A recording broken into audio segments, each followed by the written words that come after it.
Hi, this is Fun with Flags using Desmos. Using flags is a great way to bring in global awareness into the mathematics classroom.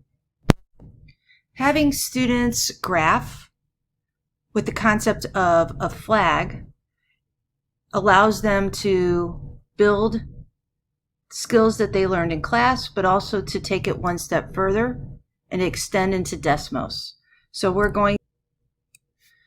students can research to determine the name of the country that this flag represents, which in this case is France. For some students that get done quickly, then they can be given the challenge to replicate this flag using Desmos. To create the boundary of this flag, I'm going to do the left boundary as being x equals -6.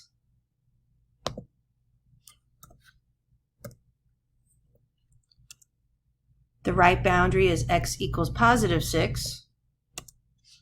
And looking back, the lower boundary being y equals -4.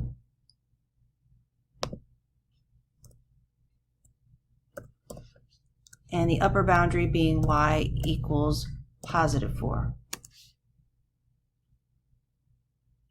You'll notice that by default, the colors for these lines are automatic, but we can change them. To change the color of a line, we just click and hold down and we can change it. I'm going to change these all to black.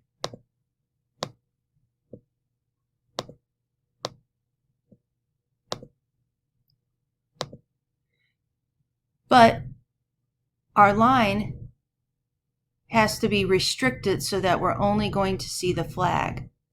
So my left boundary, which is x equals -6, is going to go, we want it to go from a y value of -4 to a y value of +4. So to do restrictions for x equals -6, we're going to restrict it. And to do that, I can do braces, and then I'm from -4 to 4. And so I'm going to restrict my y values so that it's between, y is going to be between -4. And to get inequality symbols, go to this keyboard, I'm going to do less than or equal to y. And then I'm going to do less than or equal to 4. And you'll notice it already kind of, by default, it has the braces there for us. So it's now telling, we're programming Desmos to only show us what we need. For x equals 6, I can actually just copy those restrictions, and those are going to be the same restrictions for my other vertical line. Now my horizontal lines are going to have x values that are restricted. We want x to be between -6 and +6.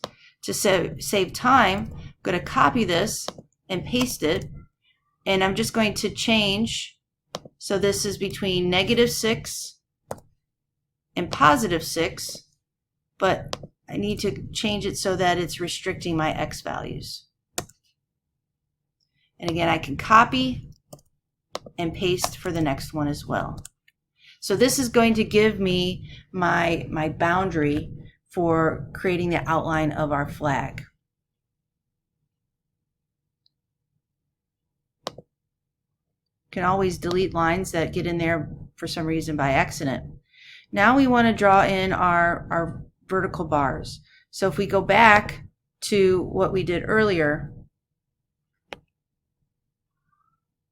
you'll notice that the blue region of our flag, we're going to do an inequality that is going to be between, the x value is going to be between -6 and -2. So x is going to be between -6, less than or equal to -2. but the color is not right. The color should be blue. So I'm going to hold down and I'm going to change it to blue. But as before, we don't want this vertical bar to go indefinitely from negative infinity to positive infinity. We want to restrict it so it's going between a y value of -4 and a y value of +4. So we're going to restrict our y values. And I'm going to copy and paste it here. And that gives us our blue region. To create the red region, I'm going to copy this entire line. And this time, I want my red region, looking back at our graph, it's going to be between 2 and +6. So I'm going to paste. It's going to be between 2, our lower boundary, smaller number, to +6. And we want this to be red. So we're going to hold down and change it to red. And now we have created the flag of France, which definitely takes this to another level with graphing inequalities, using technology, but also incorporating the idea of restrictions with domain and range of regions. I hope you learned something from this video. I hope you try it, and I hope you have your students try it as well. Lots to explore with technology, especially in a remote setting, as well as to extend mathematics to other subjects. Please contact me if you have questions. My email is in the description of the video.